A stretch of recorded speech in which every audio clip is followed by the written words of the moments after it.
Let's face it guys, a guitar is a hunk of junk. You're telling me this thing's been around for 80 years and still uses antiquated technology such as this? There's so much untapped potential for new tech in the guitar market, I just wish someone would shake it up a bit. A couple months back I got an email from Xvive Audio, a company most known for their affordable wireless guitar systems. They asked me if I would be interested in checking out their latest product, the Xvive P58, which is essentially the same thing as the highly regarded A58 with a tuner pedal as a receiver. And I'm not one to turn down a free brand new piece of tech, so of course I accepted. Plus I'd figured it'd make for great content, especially since this is a product I could actually see myself getting. I've wanted a wireless guitar system for years, but the really nice ones are well out of my price range, and I could never justify shelling out hundreds of dollars for something I didn't really need because I wasn't touring or playing shows. I'm curious to see what this is all about, but before I begin, I just wanted to say this is not sponsored. I was not paid to make this video, so hopefully I'll be unbiased in my judgment of this thing. That said, if you have a guitar product or something you would like to see featured on this channel, feel free to send me an email at mileslargetv@gmail.com and maybe we could work something out. I promise to you, my audience, that my content isn't going to turn into some kind of shill content. I wouldn't be open to making a video like this unless it was for something I genuinely felt like I would buy for myself. I'm really excited to check this thing out, so let's dive right in. Okay, so right out of the box you have the transmitter which plugs into your instrument, the receiver which doubles as a tuner pedal, a charging cable for the transmitter, a power supply for the receiver, and all these other instructions and nomenclature and things. Now the nice thing is you do not need this power supply at all if you're like me and you already have a dedicated power supply. I just plugged it into the last empty spot I had left and it worked like a charm. The transmitter has an on-off switch and a channel selector. This thing has 6 separate channels, which I know might sound considerable, but the thing is they're not always all usable. It operates at 5.8 GHz, which is the same frequency range that some Wi-Fi operates, so there can be some interference. An actual professional wireless system has tens, even hundreds of channels to circumvent this, so this thing is somewhat limited comparatively if you're purely looking at tech specs on paper, but I'm gonna reserve judgment until I hear it in action. The receiver has a button on the pedal you can hold down on startup, which will cycle through the 6 channels and automatically pick the one with the best connection. You can then press the mode button on the transmitter to get to that specific channel and...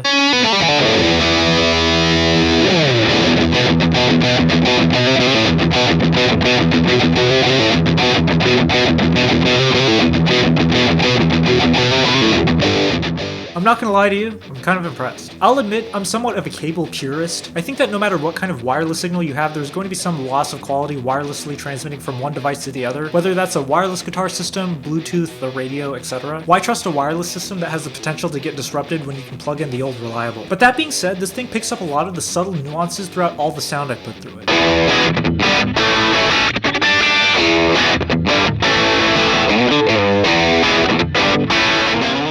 I played all my pedals through it flawless. Gain pedals react as gain pedals should. You can even get feedback, which I don't even understand how that works, but it's great. I was sitting here playing my Pacifica, and I noticed when it got quiet it had some really bad interference, until I realized it wasn't interference at all. It was the dirty, crackly electronics of that guitar that are in dire need to be cleaned or replaced. It picked up that. It picked up the most subtle, annoying sound, and it was pretty clear. But that said, let's just put it to the test and see how the Xvive sounds compared to my trusty D'Addario American stage cable.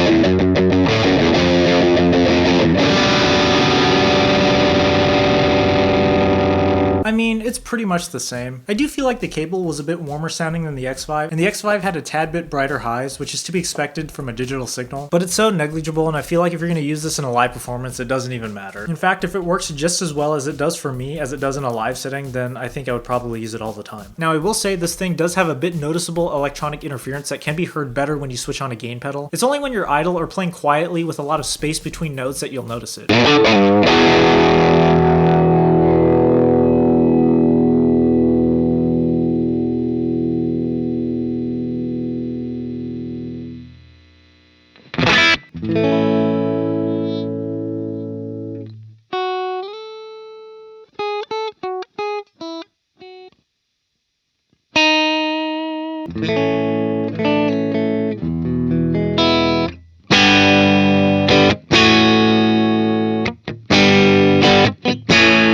you're playing loud, you'll probably never be able to hear it, honestly. It's hard to differentiate the sound of interference with all the crazy artifacts of a big muff, after all.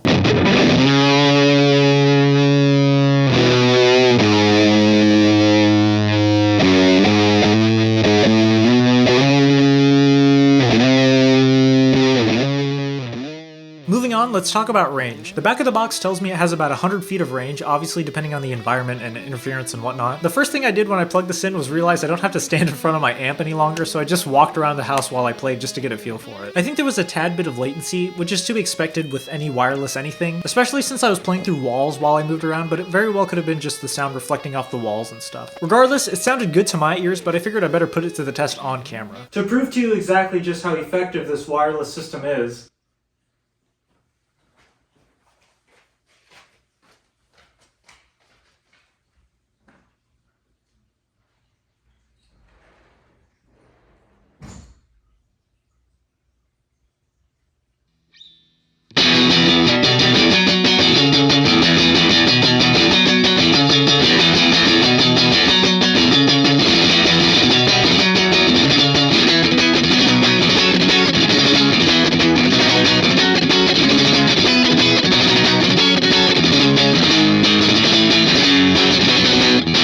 now let's talk about use cases, because you might be sitting here thinking this is just a tool for live performance. But believe it or not, I actually put it to good use here in the studio to play while I walked around the room and listened to how my AC-15 sounded so I could dial it in exactly how I wanted it to sound from all over. I mean, you could have easily just done this with a long cable, but this made it hassle-free, and I could even check it from further distances. That said, I do really see this as a tool for live performance. I'm not gigging at the moment, and I have no shows coming up, so I can't really road test it to see how well it holds up in those applications. I've seen quite a few positive things said in other videos on here by actual gigging musicians with the A58 model, but as for myself, I'll just have to take it with me the next time I get to jam and see how well it fares. I'm really looking forward to it. Of course, we can't forget the tuner pedal functionality, which has a couple neat features. Let's start off by comparing it to my TC Electronic Polytune and a Korg CA1. So the tuner is great, it works like a charm, and I really dig the display, but when it comes to the very finer details, it's just ever so slightly inaccurate. When I tune to a low E, you'll notice it's in tune on the Xvive, but on the Polytune and the Korg, the needle shifts ever so slightly sharp before it settles down to a, in tune E. It's just a little detail, and I never really expected it to beat out the Polytune because the Polytune I've read is one of the most accurate pedal tuners on the market, but obviously the Xvive comes close enough. I don't really know if there's that much of a difference. I will say that the Polytune in general has this beat, obviously because it's a dedicated tuner that has multiple modes and display options, as opposed to this, which is a receiver and a tuner. I also think that the Xvive can only tune to 440 Hz, but it is a neat addition. If I didn't have a tuner pedal, it would actually be fine since I don't really use the extra modes on the Polytune anyways. You can actually also opt to use it as a conventional tuner on your board by plugging a cable into the input, but doing so switches the pedal from wireless mode to cable mode, which just makes sense. Aside from the tuner part, the receiver also features a true bypass and buffer setting, which is a useful function to have. Unfortunately, and I'm not really sure if this is a problem with my specific receiver, but I notice when I have the pedal set to true bypass and then click on the tuner to mute the signal, when I'm done using the tuner and click it again to unmute, the signal never comes back unless you flick the switch back and forth. The sound comes back fine with no issue, you just have to switch it one way or the other, but it's a weird quirk that again I'm sure is not intended. For what it's worth, after I discovered this, I just left it on the buffer setting and it hasn't had any issues since. Lastly, this pedal feels very sturdy. It's an all metal enclosure, the foot switch has got a decent amount of weight to it, and it feels like it'll last a long time. Compared to the A58, which just has a dongle receiver the same size as the transmitter, I really like that it's a pedal and it'll never run out of battery because it's connected to my power supply. I am really curious to know if the receiver in the pedal is any different from the A58 dongle counterpart, but I haven't compared the specs.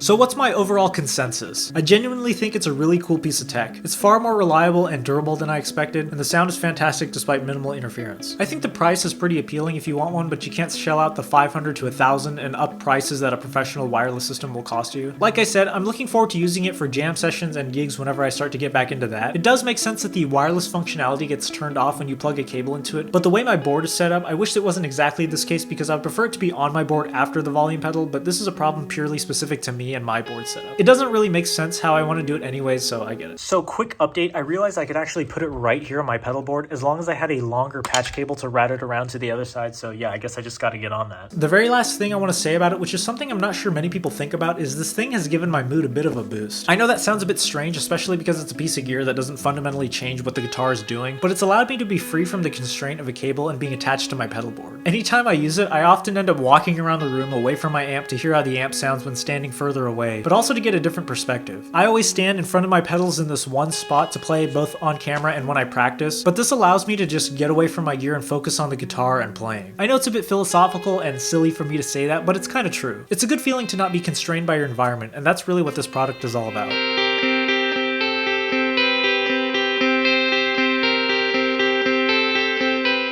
Special thanks to Xvive for sending this to me. I think that they've made a really great product here, and I'm excited to use it in more of my videos, and I'm also just excited to see what the future holds for them. For those who are not Xvive, thank you for watching. Please leave suggestions and thoughts about this video or things you would like to see in future videos in the comments below. Super special thanks to my patrons. You guys are the real ones. And if you'd like to support the channel, you can do so on Patreon, as well as check out some of my original music on Spotify, Apple Music, Bandcamp, and right here on YouTube. Thanks again for watching, and I'll see you in the next one.